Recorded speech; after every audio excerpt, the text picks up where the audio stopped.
नमस्कार दोस्तों, target with SDM में आप सभी का स्वागत है।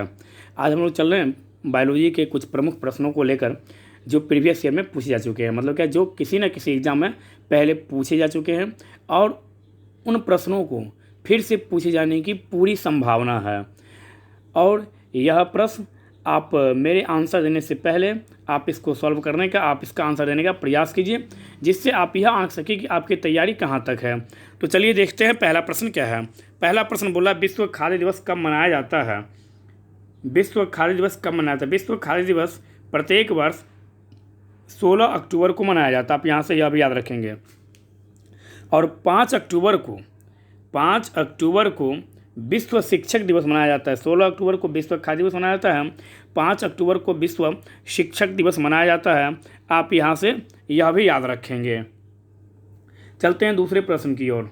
दूसरा प्रश्न, मानव मूत्र का पीला रंग एक वर्णक के कारण होता है, जिसे क्या कहते हैं? मानव मूत्र का जो रंग है वह पीला होता है, वह किसके कारण? तो आप याद रखिएगा, यूरोक्रोम के कारण। यूरोक्रोम के कारण मानव का मूत्र जो है वह पीला रंग का होता है। मानव मूत्र का पीला रंग एक वर्णक पिगमेंट के कारण होता है, जिसे यूरोक्रोम कहते हैं। इसे यूरोबिलीन के नाम से भी जाना जाता है। यूरोक्रोम किस नाम से जाना जाता है? तो यूरोबिलीन के नाम से भी इसे जाना जाता है। आप यहाँ से यह भी कह सकते हैं। चलते हैं नेक्स्ट प्रश्न की ओर। नेक्स्ट प्रश्न है, ईईजी किससे संबंधित है? मतलब क्या ईईजी जो जांच है वह किससे संबंधित है? तो ईईजी जांच मस्तिष्क के अंदर न्यूरॉन्स की बौछार से सिर की त्वचा में उत्पन्न वैद्युतीय गतिविधियों का अभिलेखन करता है। तो सीधा आप बोल सकते हैं ईईजी किससे संबंधित है?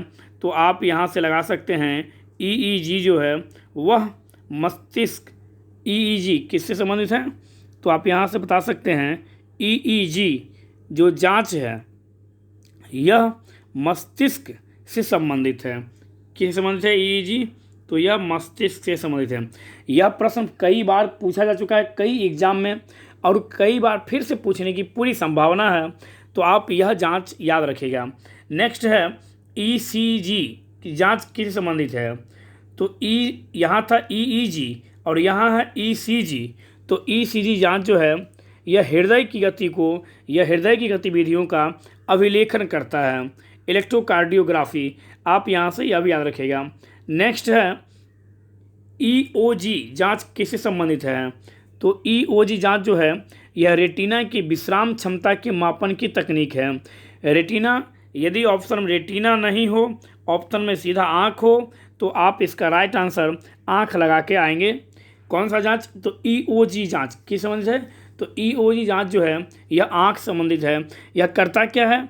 तो रेटिना की विश्राम क्षमता की मापन की तकनीक है यह ईओजी। नेक्स्ट देखते हैं ईएमजी जांच किससे संबंधित है? ईएमजी जांच किससे संबंधित है?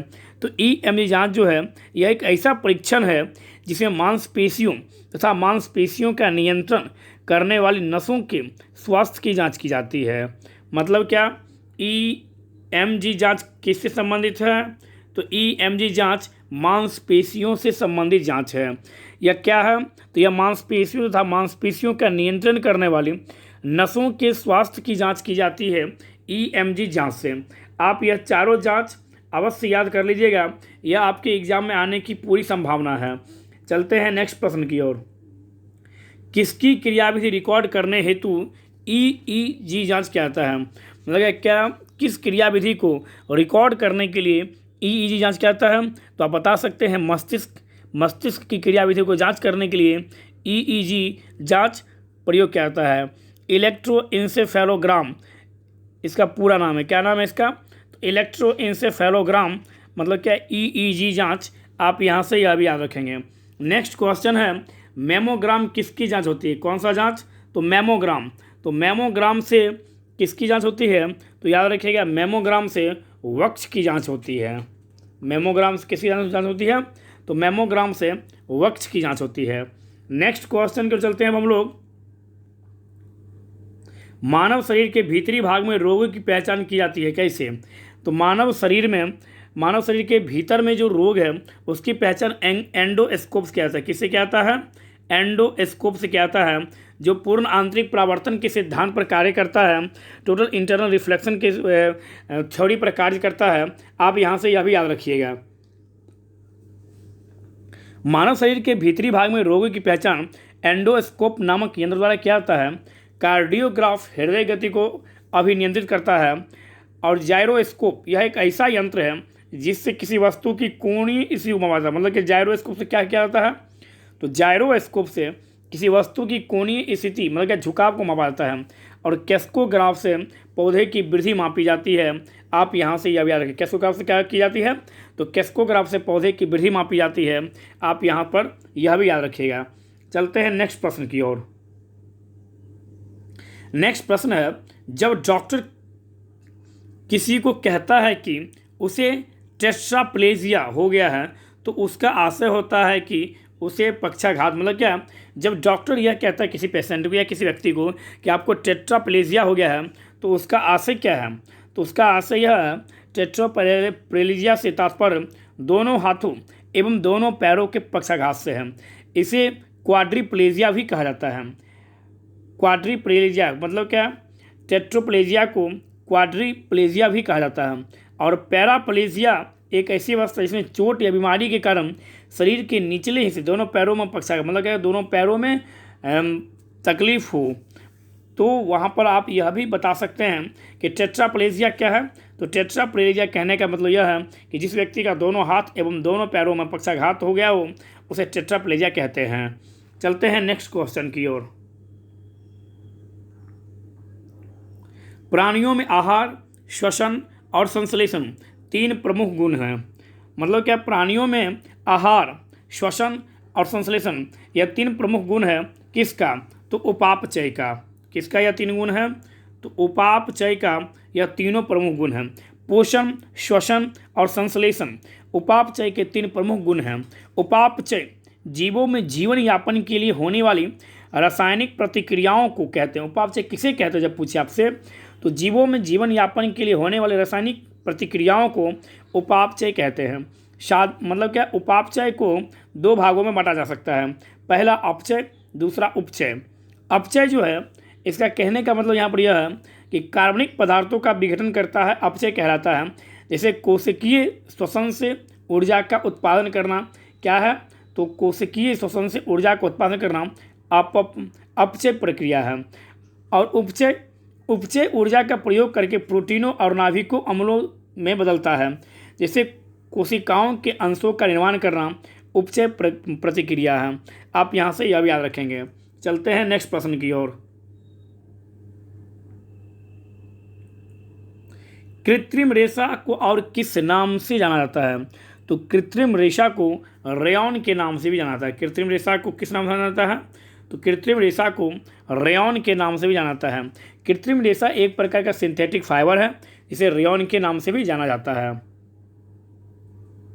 रेशम तंतु रोम, पिच, नख तथा नखर निर्मित होते हैं किससे, तो रेशम तंतु रोम, पिच, नख तथा नखर किससे निर्मित होते हैं, तो यह सभी निर्मित होते हैं कीरेटिन से। किससे निर्मित होते हैं, तो यह सभी कीरेटिन से निर्मित होते हैं।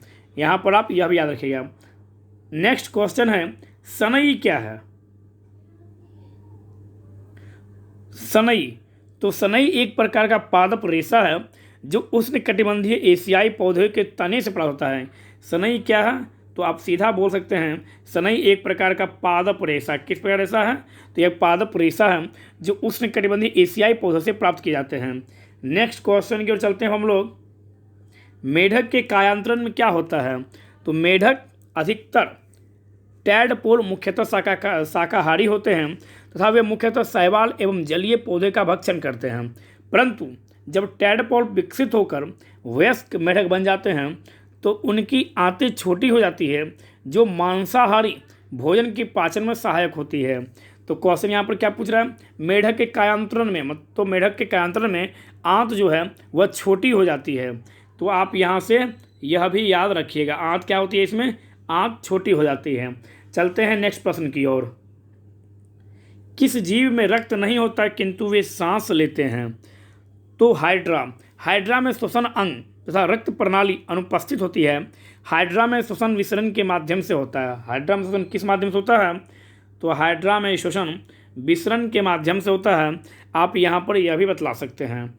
नेक्स्ट क्वेश्चन की ओर चलते हैं हम लोग। एक परजीवी पर दूसरे परजीवी के आश्रित रहने को क्या कहते हैं?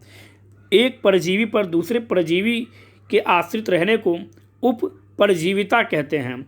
दूसरा परजीवी पहले परजीवी से अपना भोजन प्राप्त करता है। क्या कहते हैं? तो उपपरजीविता, उपपरजीविता कहते हैं। यह भी आप लोग याद रखिएगा। चलते हैं नेक्स्ट प्रश्न की ओर।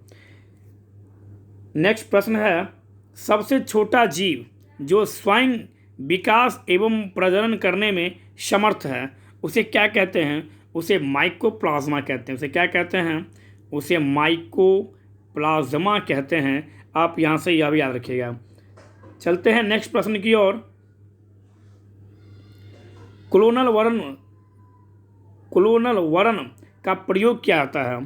तो क्लोनल वर्ण का जो प्रयोग है यह उच्च गुणवत्ता के बीजों का उत्पादन करने की एक विधि है जो आलू के उत्पादन में यह विधि प्रयुक्त होती है। तो क्लोनल वर्ण का विधि किसमें प्रयोग किया जाता है? तो यह आलू में प्रयोग की जाने वाली एक विधि है जो मतलब क्या उच्च गुणवत्ता के बीजों के उत्पादन में सहायता प्रदान करता है, या वह एक इसका विधि है। तो इस प्रकार से आज हम लोग बायोलॉजी के कुछ प्रमुख 20 प्रश्नों का देखने का प्रयास किए और हम उम्मीद करते हैं कि जो मेरे आंसर देने से पहले आप लोग इन प्रश्नों का आंसर देकर खुद अपने आप को जांचते होंगे कि आपकी तैयारी कहाँ तक है। यह सभी प्रश्न महत्वपूर्ण हैं और सभी के सभी प्रश्न किसी न किसी एग्ज़ाम में अवश्य रूप से पूछे जा चुके हैं।